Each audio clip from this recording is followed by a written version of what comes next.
Tonight, breaking news as we come on the air. Vice President Harris and former President Trump both on the campaign trail, both making news tonight. Also breaking at this hour, the member of a well-known boy band, former One Direction member Liam Payne, has died at 31. Authorities say he fell from 3 floors up. First tonight, Vice President Kamala Harris in Pennsylvania, surrounded by 100 Republican officials who are all backing her. And Harris tonight on Donald Trump, doubling down again on his threats to go after the people he calls the enemy from within. And Donald Trump today in a town hall with women proclaiming he is the father of IVF. Harris tonight calling that, quote, bizarre since Trump appointed the justices to the Supreme Court who helped overturn Roe, making IVF an issue for so many families in this country. Also breaking tonight, police have just confirmed the sudden death of former One Direction member Liam Payne. Authorities say he fell from a 3rd floor at his hotel in what we have just learned here. Tonight, a New Jersey detective shot and killed inside her home. The urgent search for a Navy pilot and a crew member after their fighter jet crashes. The crisis in the Middle East tonight, the U.S. State Department advising all Americans to get out of Lebanon. It comes as an Israeli source tells ABC News Prime Minister Benjamin Netanyahu has approved targets now for an Israeli strike on Iran. Back here in the U.S. tonight, breaking developments 30 years after the murder conviction of the Menendez brothers. What happened late today? Tonight, the new rule making it easier for you to cancel those subscriptions and memberships that have been so difficult to cancel. The coldest air of the season moving in from Oklahoma all the way to the Northeast. We'll have the freeze warnings tonight. And made in America, grown in America for sure. Every year, the country's biggest pumpkin. And the winner is? You've got to see this. From ABC News World Headquarters in New York, this is World News Tonight with David Muir. Good evening, and we begin tonight with 2 breaking headlines. News coming in, the former member of the boy band One Direction, Liam Payne, has died at just 31 years old. Authorities saying he fell 3 floors. What we've learned on this in just a moment. But we begin tonight with the race for president, 20 days to go. Vice President Harris in Pennsylvania with more than 100 Republican officials who are backing her. And her pledge tonight to Republicans and independents. And Harris pointing to Donald Trump's words, Trump doubling down again on his threats to use the military if necessary to go after who he calls the enemy from within. Donald Trump, meanwhile, at a town hall for women, Trump calling himself the father of IVF. Tonight, Vice President Harris calling that, quote, bizarre since Trump appointed the 3 justices who helped overturn Roe, putting IVF at risk. And Vice President Harris late today going on Fox News declaring my presidency will not be a continuation of Joe Biden's presidency. Mary Bruce leading us off from Pennsylvania. Tonight, standing at the site where George Washington crossed the Delaware, surrounded by over 100 Republican leaders and officials who now support her campaign, Vice President Kamala Harris arguing the ideals America was founded on are now at stake. We are here today because we share a core belief that we must put country before party. Harris arguing former President Donald Trump is a danger to democracy. It is clear Donald Trump is increasingly unstable and unhinged.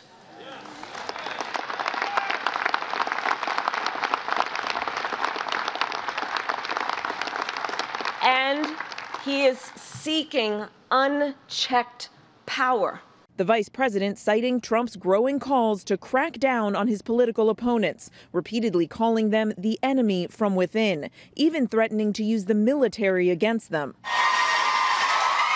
The former president doubling down today on Fox News.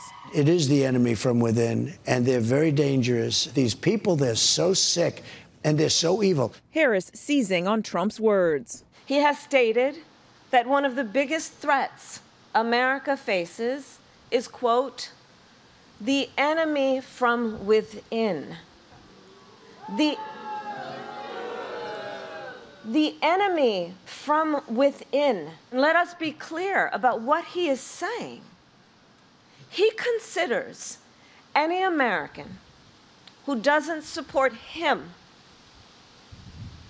or bend to his will to be an enemy to our country.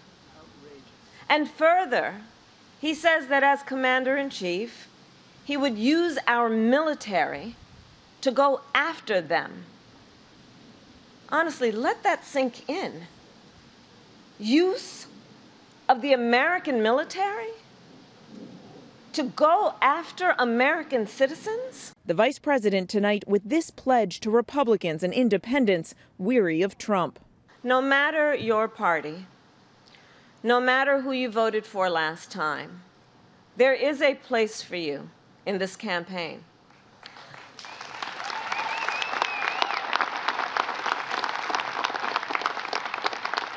The coalition we have built has room for everyone who is ready to turn the page on the chaos and instability of Donald Trump. Republicans, Democrats, and independents who want to move past the politics of division and blame and get things done on behalf of the American people. So let's bring in Mary Bruce with us live tonight because Mary, Vice President Harris, after weeks of challenging Donald Trump to a second debate, Trump refusing, Harris then going on 60 Minutes, Trump refusing, Harris now going on Fox News late today and drawing a line of sorts moments ago between a potential Harris presidency and President Joe Biden. David, Harris is very clearly trying to cast herself as the candidate of change here and reach out to disillusioned Republicans, doing that first interview just moments ago here with Fox News. And she made it very clear, saying, quote, "Let me be very clear. My presidency will not be a continuation of Joe Biden's presidency." And David, she went on to slam Donald Trump as unfit and a danger to democracy, David. Mary Bruce leading us off here. Mary, thank you. Former President Trump, meanwhile, at a Fox News town hall with women, Trump was asked about the state abortion bans that have now followed the overturning of Roe versus Wade and the threat to IVF that has now followed. Trump then declaring he is the father of IVF. Kamala Harris tonight calling that, quote, bizarre. Here's Rachel Scott. Tonight in a Fox News town hall with only women in the audience, former President Donald Trump asked to address concerns about the growing number of state abortion bans imposed after he appointed 3 of the Supreme Court justices who overturned Roe versus Wade. That decision putting IVF at risk in some states, too. Oh, I want to talk about IVF. I'm the father. You don't hear that every day. I'm the father of IVF. After Roe was overturned, the Alabama Supreme Court ruled embryos used in IVF are children, temporarily halting the procedure in the state. Trump said he learned about the court's move in a concerned phone call from Alabama Senator Katie Britt. So I got a call from Katie Britt, a young, just a fantastically attractive person from Alabama. She's a senator. And she called me up like emergency, because an Alabama judge had ruled that the IVF clinics were illegal and they have to be closed down. And I said, explain IVF very quickly.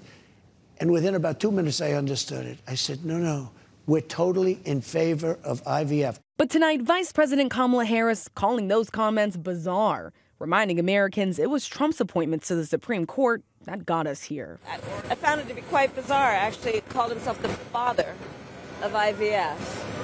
And if what he meant is taking responsibility, well, then, yeah, he should take responsibility for the fact that 1 in 3 women in America lives in a Trump abortion ban state. The reality is his actions have been very harmful to women and families in America on this issue. Out on the campaign trail, Donald Trump often brags about appointing 3 of the Supreme Court justices who supported overturning Roe versus Wade. Now he realizes all that could be a political liability for him. Polls show that Vice President Kamala Harris still has an edge with female voters. And in this final stretch, David, Trump is struggling to close that gap. New poll numbers again today showing this is a dead heat with just less than 3 weeks to go. Thanks, Rachel. We're going to turn now to that breaking news, the sudden death of former One Direction member Liam Payne. Police say he fell from the 3rd floor at his hotel. He was just 31. ABC's Trevor Ault with the details just coming in tonight. Tonight, a shocking tragedy in the music world. Former One Direction member Liam Payne dead in Argentina. Local authorities say the 31-year-old pop star fell from his 3rd-floor hotel room in Buenos Aires. Payne had been staying at the Casa Sur Hotel. Paramedics pronouncing him dead at the scene. Baby, the singer was part of a global phenomenon when One Direction exploded in popularity in 2010. Their concerts drawing massive crowds. After the group went on hiatus in 2016, Payne transitioned into a solo career, this year releasing the song Teardrops. Teardrops are falling down your face. again. Payne leaves behind one young child, recently sharing this photo of his son looking up at his dad on a billboard. David, local authorities say Payne fell about 45 feet, and now an investigation and an autopsy will be performed. Payne had been in Argentina attending the concert of one of his former bandmates. David. Trevor Ault with the late news tonight. Trevor, thank you. Next tonight here, a New Jersey detective shot and killed inside her home in Cumberland County, New Jersey. Here's our investigative correspondent, Erik Menendez.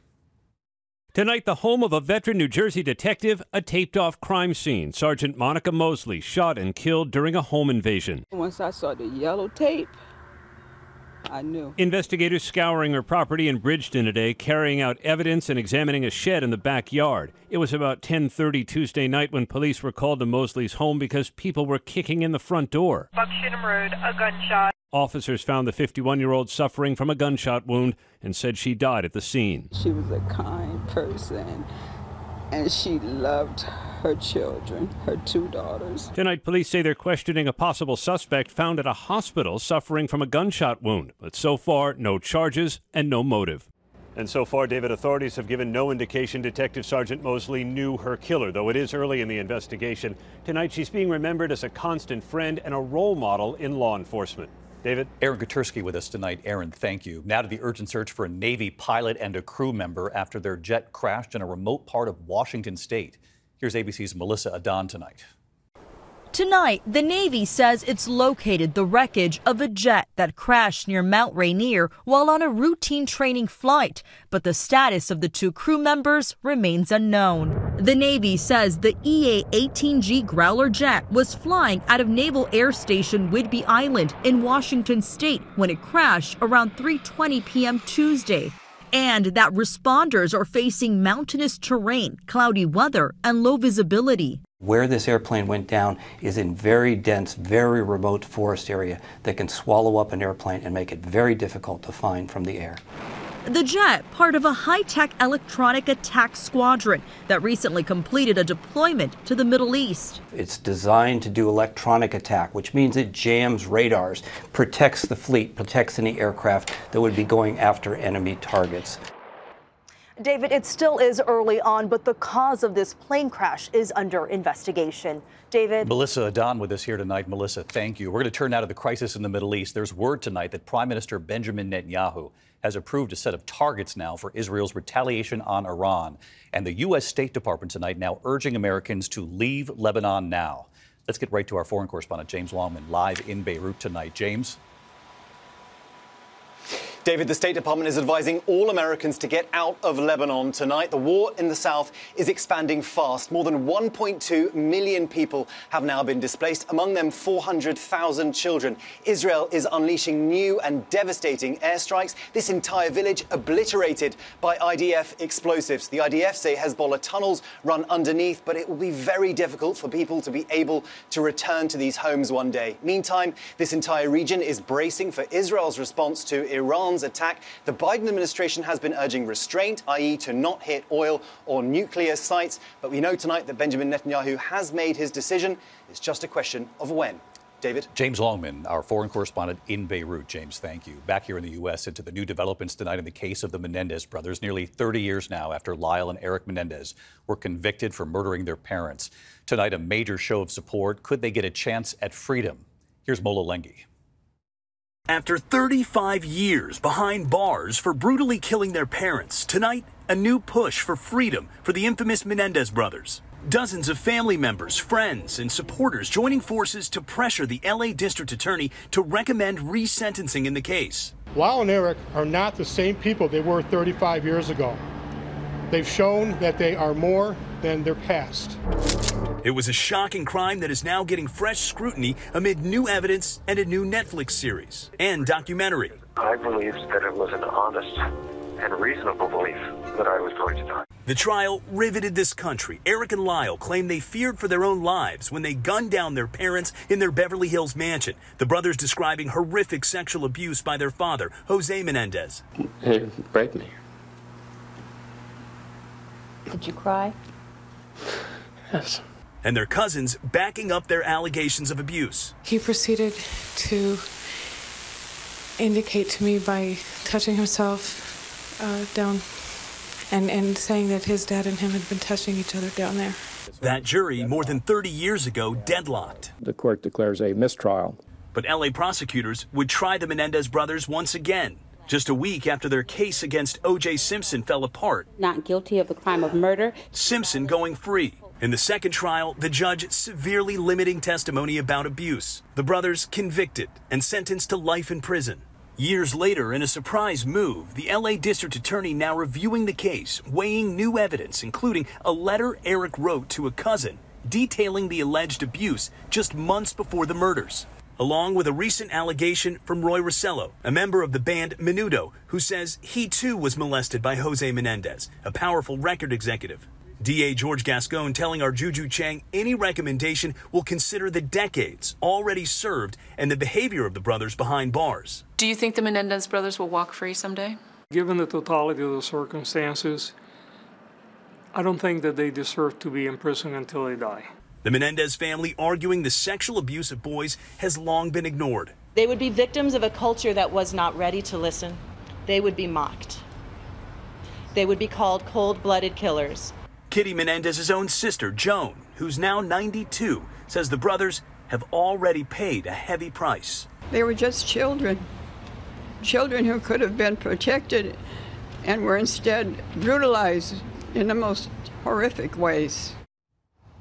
Well, David, while a majority of the family supports the brothers' release, Kitty's brother remains against it. Now, the district attorney says he could make a decision as early as this month, but ultimately it'll be up to a judge to decide whether the Menendez brothers are released from prison or if they get a new trial, David. A lot of attention on this case again. Mola, thank you. Much more on this on Impact by Nightline, Menendez Brothers, Monsters or Victims, that streams on Hulu beginning tomorrow. One note on the economy tonight, 20 days until the election, the Dow reaching a new record high tonight, the 38th record high this year, gaining 337 points today to close at 43,077. When we come back here tonight, just in, the deadly bridge collapse. We're learning of multiple deaths and injuries, the images right after the break. At this hour, first responders are on the scene of a deadly bridge collapse in Simpson County, Mississippi. It wasn't being used. Authorities say at least 3 people were killed, 4 more in critical condition on a work site. The bridge on Highway 149 coming down over the Strong River. It was in the process of being demolished. When we come back here in the broadcast tonight, the coldest air of the season sweeping across the U.S. into the Northeast. And the new rule tonight that'll make it easier for you to cancel those subscriptions and memberships. To the index of other news, the coldest air of the season tonight in at least 20 states. Frost and freeze alerts from Oklahoma to Alabama and Georgia all the way up to the Northeast. Lows in the 30s, some wind chills in the 20s. A new rule making it easier for you to cancel those difficult to cancel subscriptions and memberships. The FTC revealing its new click to cancel rule. It starts in just months, saying it should be as easy to cancel a subscription as it is to sign up for one. When we come back tonight, the biggest pumpkin in America. The winner is in a moment. Finally tonight here, the great pumpkin made in America. Tonight in Half Moon Bay, California, south of San Francisco, the 51st annual Pumpkin Festival. The parade, the pumpkin pies, the pumpkin picking. But don't try to pick these up at the World Championship Pumpkin Weigh-Off. Farmers from across America. And just look at the competition. Farmer Brandon Dawson. It's a lot of work. You got to have good weather. You got to have good luck. Brandon's pumpkin, 2,465 pounds. And he was just the runner-up. So who won? Here's the weigh-in. What do we got? 2,471. 2,471. Whoa! 2,471 pounds. Hello, David. The winning farmer, Travis Ginger, a horticulture teacher from Anoka, Minnesota. His 4th year taking home the top prize. It took 32 hours to transport this pumpkin across the country from Minnesota to Half Moon Bay, California.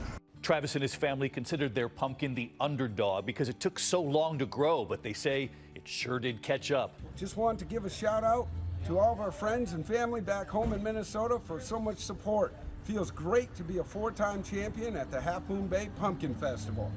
Well, congratulations, Travis. You got a beautiful family and the biggest pumpkin in America. I'm David Muir. I'll see you right back here tomorrow. Good night. Thank you for making World News Tonight with David Muir, America's most watched newscast.